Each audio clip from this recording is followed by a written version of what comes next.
Africa is so beautiful. Eritrea is a gem. It is gorgeous. And to not have had this my whole entire life, I do feel some type of way. I'm not gonna lie to you. I feel a little bit upset that I didn't get to grow up here. But to be here now and to get to experience it is amazing. And I would suggest to anyone to come and to see with their own eyes and experience this beautiful place. Your country from the countryside in Atwala area? Mm-hmm. Yes? Mm-hmm. Okay, so, and to get land. Yeah. So tell me about that. Yeah, so I inherited some land from my great-grandfather was in Gazakhan village, right? So we went there. Gazakaran. Yeah, see, I'm still learning everything now. I'm not perfect. I'm going to say I'm not perfect, but give me a year, and I'm going to be fluent. But Gazakaran, I went to Gazakaran, and it was the most beautiful thing I ever seen. We pull up, and all these people are wearing white and these beautiful bright colors, and they're and I'm like, okay, what is going on? And they're all coming through, and they got these like bells that they're ringing, and we walk around, and then there's this beautiful setup, and I was like, whoa, I did not expect any of this. I just thought I was going to check out a village, right? And they had dedicated a piece of land to me, and I'm building a house on it. I'm gonna have a garden there, and you know, I want to contribute to the village. I was so honored. You know, I thought that I was coming. I'm not gonna lie to you. My auntie was telling me she wasn't feeling very well, so I was coming to be here for her and to support her, and take care of any things that needed to be taken care of legally. And boom. It's like I'm like, whoa, a whole village? Okay, she ready. And they were so welcoming. We danced, and we went all the way up to the top of this hill, and you could see the entire region. You could see the whole area. And it was so, so, so beautiful. And I was just trying my best not to cry. It's so inspiring. And you realize, like, wow. Do you plan to invest here in Eritrea, or is there a movie that you're planning to make? Oh, well, I definitely plan on investing here in Eritrea in a multitude of ways. Definitely, so I had this script written about my first experience coming here, and so I want that movie to be made here. Now, the studio, they're talking about different other places, and I am putting my foot down and saying, no, I want it here. And so we got to make sure the infrastructure is right and everything, but that's a huge investment that I'm bringing to the country, because I want, we bring our American movie makers, but those movie makers teach our Eritreans how to make movies too. Now that continues the cycle, right? So that's a huge investment in being able to tell our stories here, right? In the world to see, and giving opportunities to our youth, I think that's going to be huge. Then, I love to garden. I love food. So I'm going to invest in the agriculture. And that's going to go a big bridge between, America and here. Then, I went to Masawa. I love me some Masawa.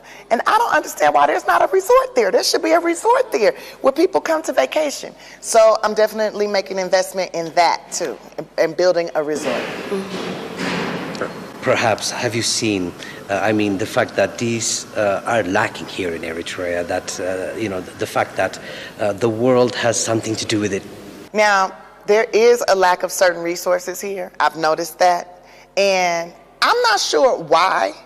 It seems to me that, I kind of do know why. I feel like I do know why. Certain people, we know what I'm talking about. Certain people come and they take from us, take, try to turn us against each other, block us from having, and that time is limited. That's not happening anymore. If I have anything to say about it, that will not be happening.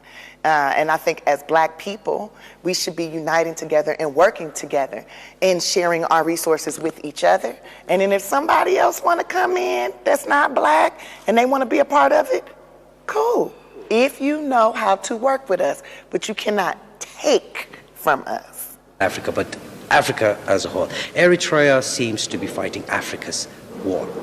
Okay, so where do you put yourself here? Perhaps to even inspire the youth to do something about it. So tell me, what do you plan to do about Well, definitely Eritrea is fighting a war for independence and to unite the Horn of Africa, but not just the Horn, the whole of Africa. And this right here scares certain types of people, okay? Because when black people get their independence, people of color get their independence and start doing what's supposed to be done, right? Well, that scares certain, colonizers. Yeah, I'm gonna say that. I'm gonna just say it like that. That scares people because then they don't have power over us anymore. And I think that, for me anyways, I want to see all of Africa come together. I want to see like there's the United States of America, there should be the United Countries of Africa. We should be working as a unit, okay? Working together.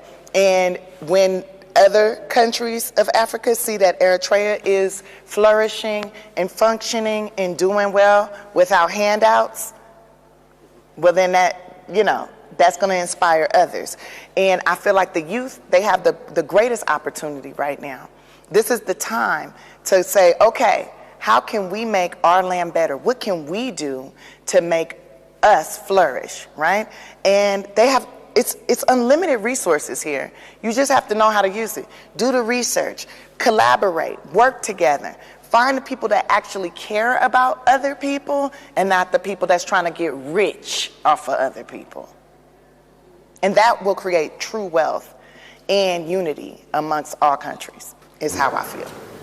We don't see you anymore as an ambassador to Eritrea. I mean, as being an ambassador for Eritrea, but also for Africa. Okay, there is much to be said about Africa. There is much to be said about its people. There is much to be said about its resources. But particularly about Eritrea, what do you feel like people should particularly know, pinpoint? They should particularly know that they're safe here. This is a really safe place. I feel safe. I've walked the streets and I've gone outside. Now, they didn't know I was like, I'm finna go outside and go for a walk. And I went outside and went for a walk. And I felt safe. I didn't feel at risk. And it's beautiful. There's so many resources here. A lot of resources that, there's certain nations that know that and they're trying to figure out how to steal it.